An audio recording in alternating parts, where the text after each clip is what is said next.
Liquidation of company अर्थात company का समापन।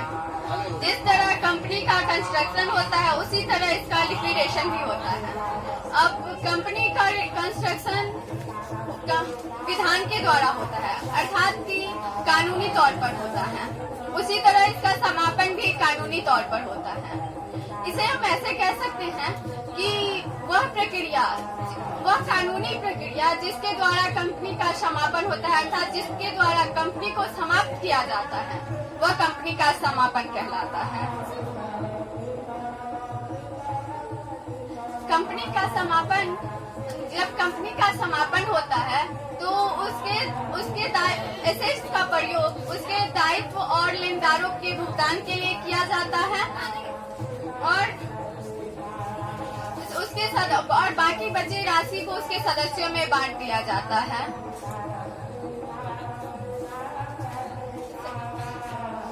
कंपनी का समापन दो विधियों द्वारा होता है, ट्रिब्यूनल द्वारा अर्थात न्यायाधिकरण या इसे अनिवार्य समापन भी कह सकते हैं, और दूसरा है ऐच्छिक समापन।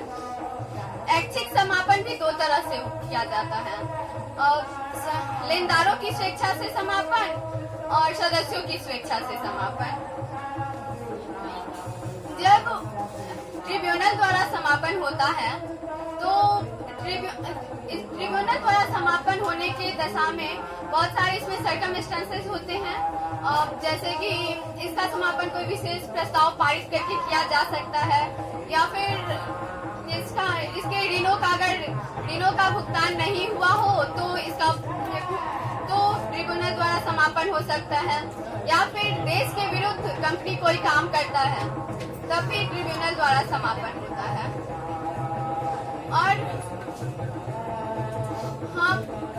और एक मेन बात, कंपनी अधिनियम 2013 जो है उसमें कंपनी का ये समापन शब्द का प्रयोग नहीं किया जाता है, बल्कि समापन की जगह पे वाइंडिंग अप शब्द का प्रयोग किया गया है। तो अब ऐच्छिक समापन में जब दो तरह की ऐसी स्थितियां आती हैं, जैसे कि अंतर नियम द्वारा जो समय निर्धारित होता है वो समाप्त हो जाए या फिर कोई घटना घटित हो जाए जिसके घटित होने पर कंपनी का समापन होना होता है, तो ऐसे स्थिति में कंपनी का समापन ऐच्छिक तरीके से होता है। या फिर कोई विशेष प्रस्ताव पारित करता है, कंपनी अपना विशेष प्रस्ताव पारित करके भी इसका समापन कर सकता है।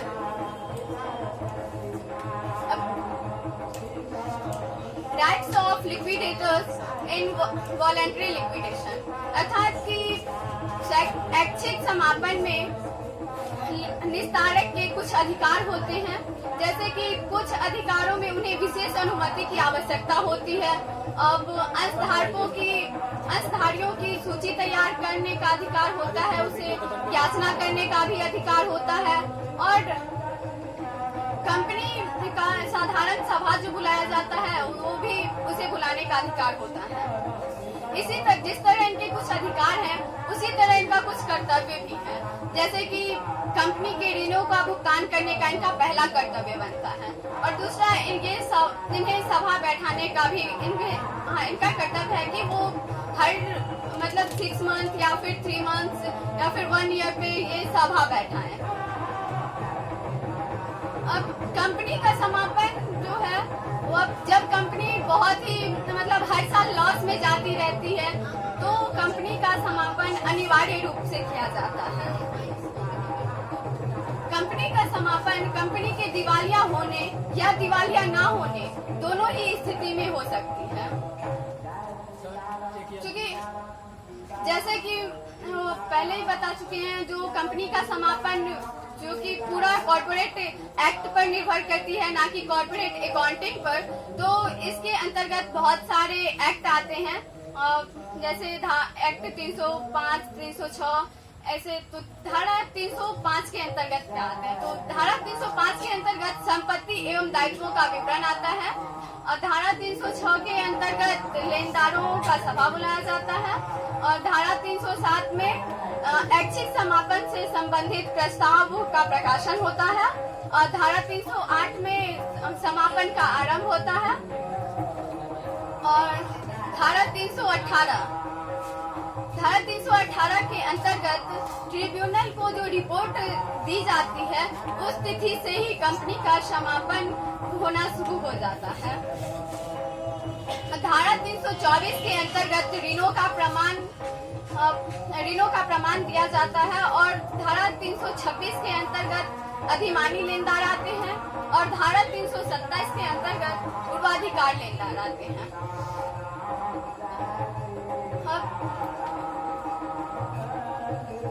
अब निस्तारक कौन होते हैं?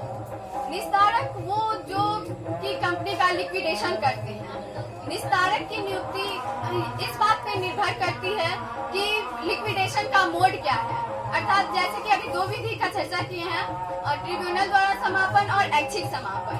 जब ट्रिब्यूनल द्वारा समापन होता है तो वो कोर्ट निस्तारक की नियुक्ति करता है, और जब ऐच्छिक समापन होता है तो कंपनी निस्तारक की नियुक्ति करता है। लेकिन निस्तारक का पेमेंट दोनों ही स्थिति में कंपनी को ही करना पड़ता है, चाहे वो कोर्ट नियुक्त करे या फिर कंपनी नियुक्त करे। तो अब निस्तारक का जो पेमेंट होता है जिसे लिक्विडेटर्स रेम्यूनरेशन कहा जाता है, तो लिक्विडेटर्स रेम्यूनरेशन ज्ञात करने का दो बेसिस होता है। एक फिक्स्ड, जो कि क्वेश्चंस में डायरेक्ट दिया रहता है अमाउंट टाइप, जैसे 250, 2500 ऐसा कुछ दिया होता है, तो वो फिक्स्ड अमाउंट होता है। और दूसरा है परसेंटेज बेसिस जो होता है वो 3 तरह से निकाला जाता है। पहला है संपत्ति की वसूली पर कमीशन, और इसके बाद दूसरा आता है अनैच्छिक लेनदार को जो भुगतान किया जाता है उस पर कमीशन, और तीसरा अंशधारियों को दी जाने वाली राशि पर कमीशन। तो पहला संपत्तियों की वसूली पर कमीशन। हम जितना संपत्ति की वसूली पर जब कमीशन निकाला जाता है तो उसमें कैश बैलेंस और बैंक बैलेंस को नहीं लिया जाता है, क्योंकि कैश बैलेंस और बैंक बैलेंस पहले से ही होता है तो हम उसकी वसूली नहीं करते हैं।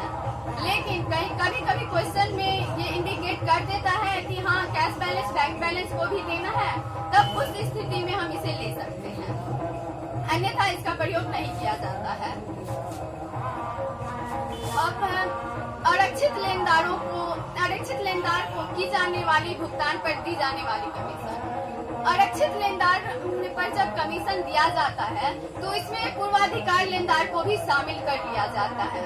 लेकिन उस स्थिति में जब भी इसमें कोई भिन्न संबंध न हो, और अरक्षित लेनदार को पे जो कमीशन निकाला जाता है वो 2 तरीके से निकाला जाता है। जब अरक्षित लेनदार को भुगतान करने के लिए पर्याप्त राशि होती है तो उस स्थिति में जो रेम्यूनरेशन निकाला जाता है उसका फॉर्मूला है percentage of commission multiply amount of unsecured creditors by 100।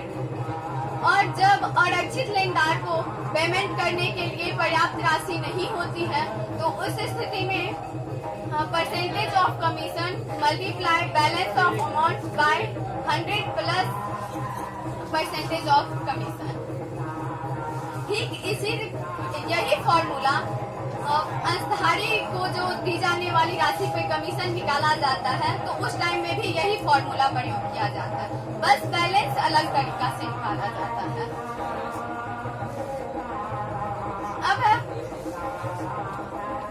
अब चूंकि जब हम लिक्विडेटर्स फाइनल स्टेटमेंट बनाने का तरीका, तो लिक्विडेटर्स फाइनल स्टेटमेंट जो बनाया जाता है उसमें सबसे पहले हम एसेट्स रियलाइज करते हैं, अर्थात एसेट्स का वसूली कर लेते हैं, और एसेट्स से जो मनी आता है अर्थात उससे जो अमाउंट आता है उससे हम सबसे पहले लायबिलिटीज का पेमेंट करते हैं। लायबिलिटीज का पेमेंट हम ऑर्डर मोड में करते हैं,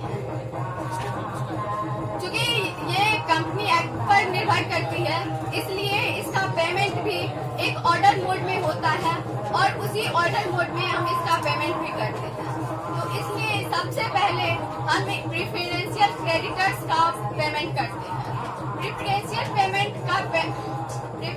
क्रेडिटर्स का पेमेंट करने के बाद हम डिवेंचर्स और लोन्स का पेमेंट करते हैं। उसके बाद हम अनसिक्योर्ड क्रेडिटर्स का पेमेंट करते हैं और फिर प्रेफरेंस शेयर होल्डर्स का, और उसके बाद सबसे लास्ट में इक्विटी शेयर होल्डर्स का पेमेंट किया जाता है। अगर अमाउंट बचा तो इक्विटी शेयर होल्डर्स का पेमेंट होगा, अगर अमाउंट नहीं बचा तो इक्विटी शेयर होल्डर्स का पेमेंट नहीं होगा। लेकिन इसमें बोले ना ऑर्डर के हिसाब से पेमेंट होता है, तो इसके लिए एक लिस्ट तैयार किया जाता है। इसमें लिस्ट ए बी ऐसे करके रेडी रहता है। तो पेमेंट जो होता है लिस्ट सी से शुरू होता है। तो लिस्ट सी में प्रेफरेंशियल क्रेडिटर्स आते हैं, लिस्ट डी में डिवेंचर्स एंड लोन्स आते हैं, लिस्ट ई में अनसिक्योर्ड क्रेडिटर्स आते हैं, और लिस्ट एफ में प्रेफरेंस शेयर होल्डर्स आते हैं, और लिस्ट जी में इक्विटी शेयर होल्डर्स आते हैं। इक्विटी शेयर होल्डर्स को बहुत ज्यादा ही जोखिम वहन करना पड़ता है, क्योंकि अगर कंपनी का समापन हो रहा है उस स्थिति में अगर एसेट से जितना अमाउंट रियलाइज हुआ उससे अगर लायबिलिटीज का पेमेंट हो गया और उसके लिए नहीं बचा तो उसको पेमेंट नहीं मिलता है और उसे हानि उठानी पड़ती है। इस वजह से इक्विटी शेयर होल्डर्स को the real owner of the business भी कहा जाता है। अब है लिस्ट ए और लिस्ट, हमने यहाँ पे लिस्ट सी से शुरू किया है, तो आप लोग सोच रहे होंगे तो लिस्ट ए और लिस्ट बी कहा गया। तो लिस्ट ए और लिस्ट बी ये कंट्रीब्यूटर्स में आता है, क्योंकि जब हम स्टेटमेंट बनाते हैं उस और एसेट्स रियलाइज करते हैं, उसका जो अमाउंट आता है उससे भी हमारा लायबिलिटीज पेमेंट नहीं हो पाता है, तो हम कंट्रीब्यूट्स करते हैं। और कंट्रीब्यूट्स जब करते हैं तो हम वो कंट्रीब्यूट्स लिस्ट ए और लिस्ट बी से लेते हैं। तो लिस्ट ए में आता है प्रेजेंट शेयर होल्डर्स और लिस्ट बी में आता है not present share holders. List A, अब प्रेजेंट शेयर होल्डर्स कौन होते हैं? तो प्रेजेंट शेयर होल्डर्स हमारे लिए वो होते हैं जो कि हमारे कंपनी में प्रेजेंट में है, अर्थात जो कि हमारे शेयर होल्डर्स अभी हैं ही, और वो प्रेजेंट शेयर होल्डर्स होते हैं। और नॉट प्रेजेंट शेयर होल्डर्स वो होते हैं जो कि कुछ महीने पहले या फिर लगभग 12 मंथ के अंदर में वो अपना शेयर्स परचेज करके कंपनी से निकल गए हो, तो वो हमारे नॉट प्रेजेंट शेयर होल्डर्स होते हैं। लेकिन नॉट प्रेजेंट शेयर होल्डर्स को भी जोखिम होता है, क्योंकि अगर not present share holders 12 month के मतलब जब वो शेयर परचेज करता है तो 12 मंथ के अंदर जो अगर कंपनी का समापन हो जाता है तो उसे भी कंट्रीब्यूट करना होता है। तो ये नॉट प्रेजेंट शेयर होल्डर्स के लिए अच्छा नहीं होता है। लेकिन सबसे पहले कंट्रीब्यूट करना होता है प्रेजेंट शेयर होल्डर्स को, तो इसलिए नॉट प्रेजेंट शेयर होल्डर्स के लिए ये उतना जोखिमपूर्ण नहीं होता है। अब इसमें क्रेडिटर्स भी बहुत तरह के होते हैं, सिक्योर्ड, अनसिक्योर्ड और प्रेफरेंशियल क्रेडिटर्स। सिक्योर्ड क्रेडिटर्स वो होते हैं जिनका पेमेंट करने के लिए कोई अमाउंट सुरक्षित रखा गया हो, जो हाँ ये अमाउंट जो है इस चीज के पेमेंट के लिए है, तो वो सिक्योर्ड हो गया।